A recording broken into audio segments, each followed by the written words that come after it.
প্রিয় দর্শক, আসসালামু আলাইকুম ওয়া রাহমাতুল্লাহ। আজকে আমরা বাংলাদেশের পরিচিতি নিয়ে কিছু সাধারণ জ্ঞান আলোচনা করব।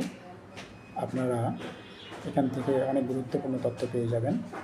যেমন বাংলাদেশের সর্বোত্তরের জেলা পঞ্চগড়। এরপরে হচ্ছে বাংলাদেশের সর্বদক্ষিণের জেলা কক্সবাজার। বাংলাদেশের সর্বপূর্বের জেলা বান্দরবান। বাংলাদেশের সবচেয়ে পশ্চিমের জেলা চাঁপাইনবাবগঞ্জ। বাংলাদেশের সর্ব উত্তরের থানা তেঁতুলিয়া। বাংলাদেশের সর্বদক্ষিণের থানা টেকনাফ। বাংলাদেশের সর্বপূর্বের থানা থানচি। বাংলাদেশের সর্বপশ্চিমের থানা শিবগঞ্জ। আয়তনে বাংলাদেশের বড় জেলা রাঙ্গামাটি।